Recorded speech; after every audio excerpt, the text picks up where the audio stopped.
अभिमन्यु की कहानी। बहुत समय पहले भारत भूमि में एक बहादुर योद्धा रहता था जिसका नाम अभिमन्यु था।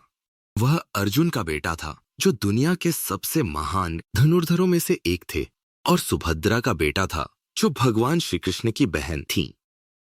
अभिमन्यु ने युद्ध की बातें जन्म से पहले ही सीखनी शुरू कर दी थीं। जब वह अपनी मां सुभद्रा के गर्भ में था, अर्जुन उन्हें युद्ध की विभिन्न रणनीतियों के बारे में बता रहे थे। उन्हीं में से एक थी चक्रव्यूह, एक शक्तिशाली युद्ध संरचना जो घूमते हुए चक्र की तरह होती है।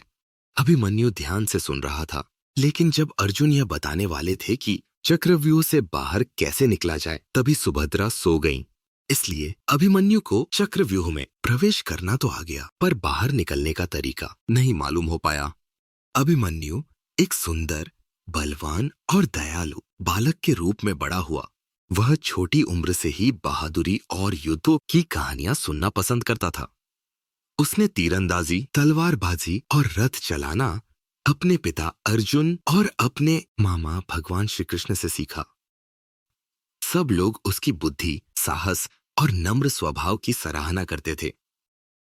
अभिमन्यु न सिर्फ युद्ध में माहिर था, बल्कि अपने परिवार से प्रेम और बड़ों का सम्मान भी करता था। वह एक महान योद्धा बनने और अपने लोगों की रक्षा करने का सपना देखता था। एक दिन पांडवों और कौरवों के बीच एक महान युद्ध शुरू हुआ। इसे महाभारत का युद्ध कहा जाता है। युद्ध के 13वें दिन कौरवों ने पांडवों को फंसाने के लिए एक चक्रव्यूह बनाया।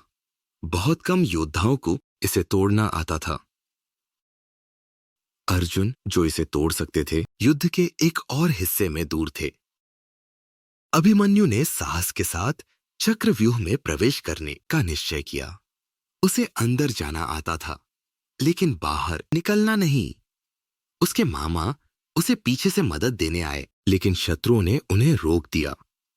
अकेले अभिमन्यु ने वीरता से लड़ाई लड़ी और कई योद्धाओं को हराया, लेकिन कौरवों ने उसे चारों ओर से घेर लिया और युद्ध के नियमों को तोड़कर उस पर एक साथ हमला किया।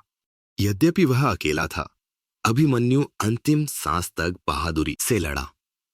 अंततः कौरव उसे हरा पाए, लेकिन उसकी वीरता और बलिदान अमर हो गए।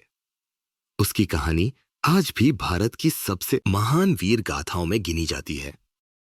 अभिमन्यु की बहादुरी हमें सिखाती है कि साहस और धर्म जीत या हार से अधिक महत्वपूर्ण होते हैं। आज भी हम अभिमन्यु को एक ऐसे युवा नायक के रूप में याद करते हैं जिसने पूरे दिल से युद्ध किया